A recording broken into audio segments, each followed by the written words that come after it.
One of my favorite ways to use scraps from other projects is to make pot holders, bookmarks for the really small pieces, and oven mitts.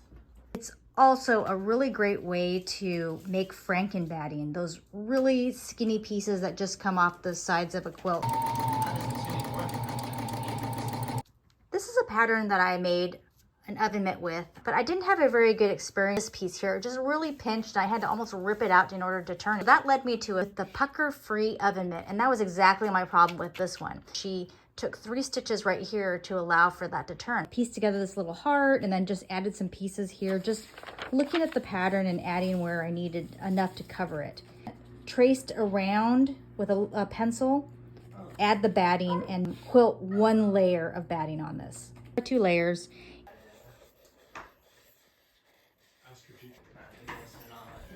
Like that.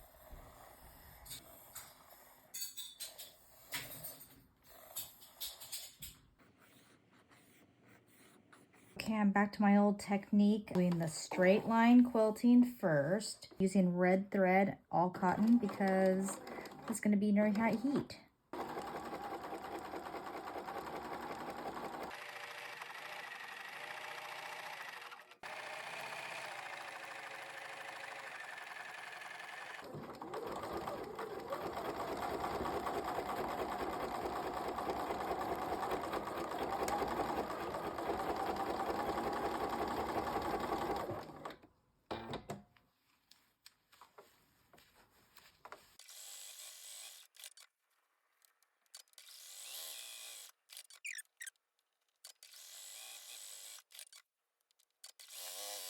In 2020 hindsight, I would have probably started and stopped these all in the center so I didn't have to break any of these threads. That would have been a lot smarter, but hey, that's why we practice, right?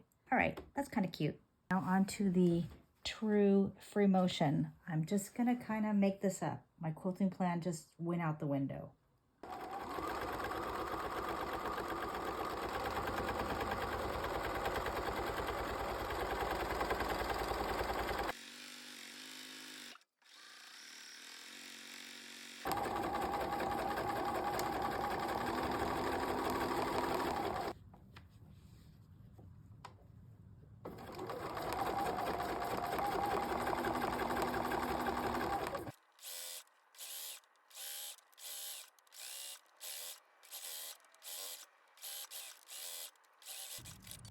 Okay, normally I do this with just my regular clear foot and my feed dogs up, but since I already have the ruler foot on and I want to practice doing a little bit of straight line ruler quilting, I'm going to go ahead and experiment just outlining this little heart.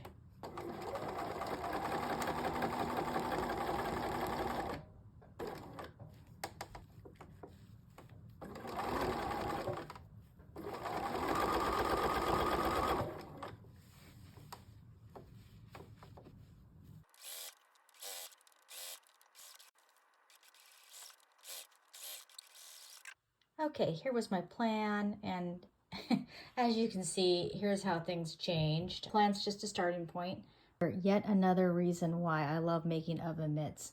It gives you an opportunity to consume that novelty fabric you don't want to use ever again because you need something for the lining. Exterior, which was quilted down to 1 layer of batting, and then in between I sandwiched that metallic heat Insulbright stuff, which is kind of crinkly. Another layer of batting, frankenbatting, and then the lining. Something is telling me I should probably put these all together a little better. I mean, just at least run a few lines through it. Well, I guess this is giving me the free motion that I was trying to avoid, that I kind of chickened out at. Oh, where to start?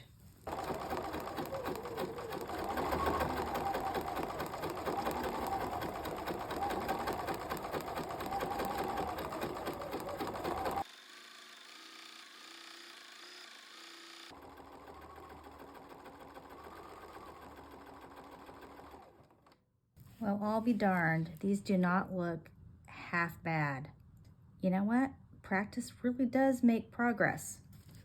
Well, I can hope you can see from the back, traced over some of this little grassy stuff. I added this little circle pebble thing around the heart, kind of echoed some of these lines.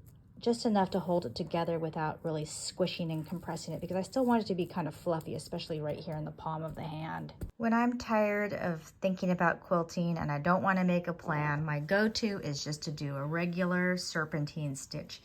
And then I can even go across like this. It's just the most foolproof. It doesn't show errors.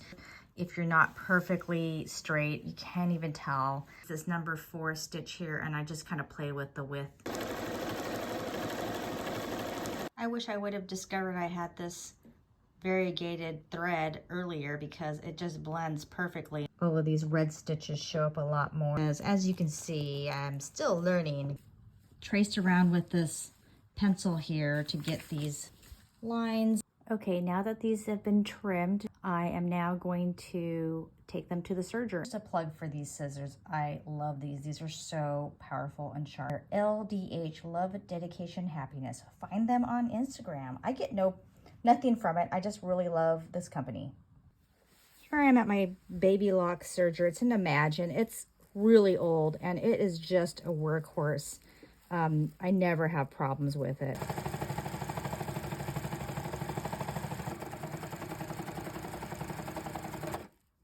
Good luck at this here. Basically what you do is you try to make this curve into a straight line, and then you can serge through it. Woo! Made it. See? Here are the 2 pieces that have all been serged. Outsides, insides. And I'm putting the 2 sides together, insides out.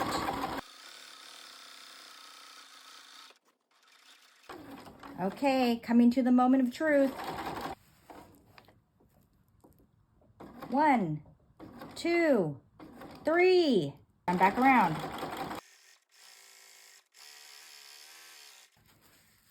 Okay. Now the thumb. Okay, I finally got that turned, and I would say yes, it has less of a pucker. I feel like I still don't have all of the thumb pushed out. There's the front, well, I don't know, there's no front or back, right? What I have to do is just put a binding on the edge, and I'm just gonna use a classic quilting technique. All right, it is done. That is how I finished the edge. I like it. It was a wonderful way to use up your last blocks, your scraps, and who can't always use another oven mitt, right? Or a new one. Thank you for watching this video.